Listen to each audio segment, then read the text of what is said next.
Joe Biden is in trouble as the 2024 election closes in. Dean Phillips, Biden's closest competition for the Democratic nomination, noted that the president is currently 4 points less popular than Donald Trump at this point in his presidency, making him the most unpopular president in the modern era.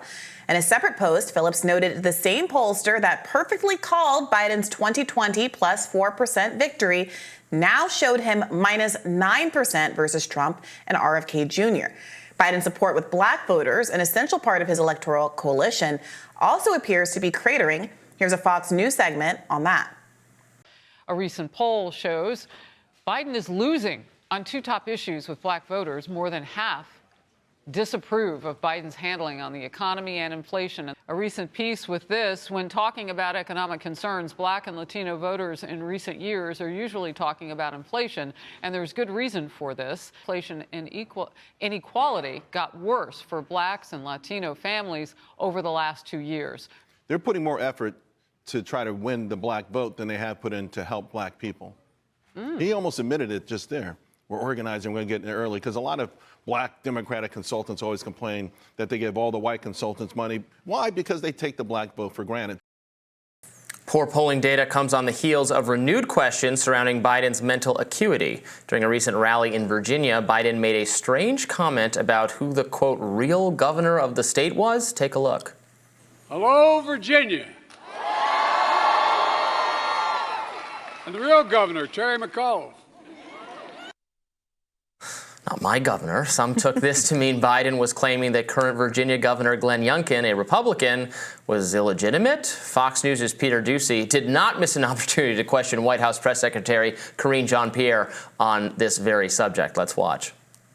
Is election denying a joke now? What do you mean? You have to say more than just make a random statement. Why did the president say, hello, Virginia, and the real governor, Terry McAuliffe? He was making a joke about Terry. He was making a joke. He was, I mean, if you play it back, it's clearly that the president was making a joke. What's the joke? He was making a joke about McAuliffe's previous term as governor. Here to discuss Biden's electoral forecast is host of the Sabby Sabs podcast in front of the show, Sabrina Salvati. Welcome back to Rising. Good morning. Thank you so much for having me on.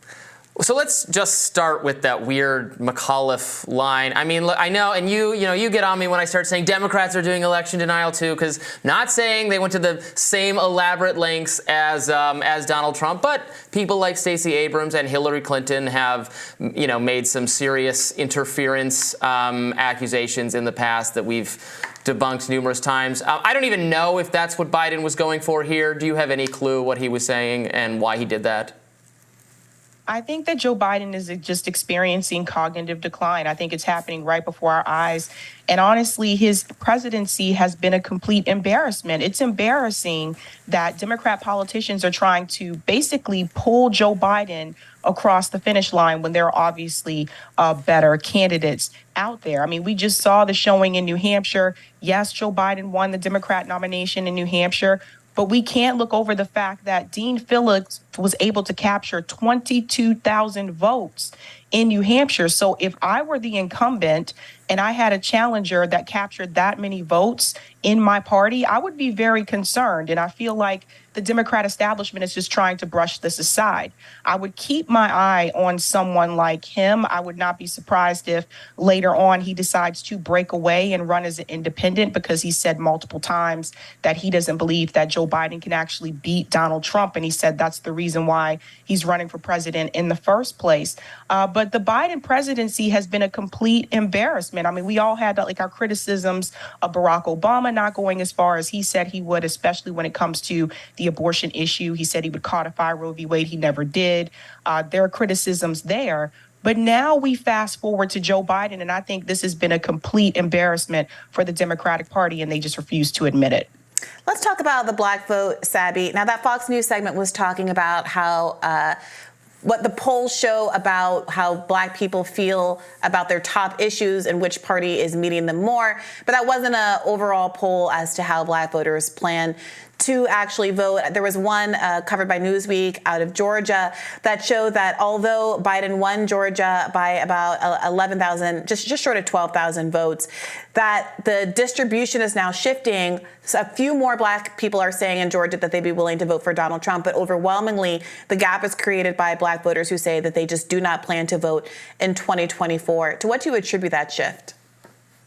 And I've been hearing that from a lot of people. I think a lot of it is the economy, the lack of Joe Biden for having or not having a Black agenda.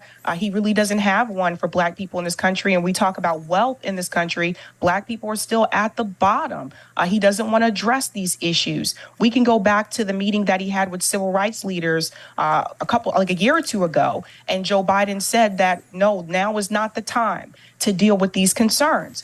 But a lot of people have seen how the Biden administration has been choosing to allocate funds. You know, this country has given $3.8 billion a year to Israel. They've given billions of dollars to Ukraine. But when Black people ask for something specifically for Black Americans in this country, even under a Democrat presidency, they're not willing to do it. There's a number of excuses as to why they cannot focus on that. And it's really sad. I do think more Black voters are going to stay home this time in 2024 than in 2020. And I do think that Donald Trump, unfortunately, is going to gain some of that support from Black voters just solely based on economic issues alone. Because if you look at the data, it does show that economically, Black people are saying that they were better under Donald Trump, just economically compared to how things are under Joe Biden. And part of that is due to inflation. If I could just ask a follow-up on that, there are an unusual number of third-party candidates in the race this time around, options outside of the two-party duopoly. You have RFK Jr. obviously doing the best polling-wise, but there are also figures like Cornel West, Jill Stein, even Cenk Uygur still in the race.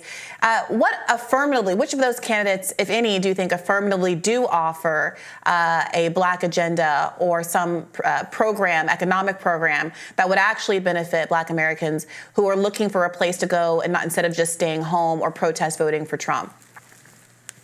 Right now, Cornel West's platform actually has that. He offers a reparations platform that's a part of his campaign.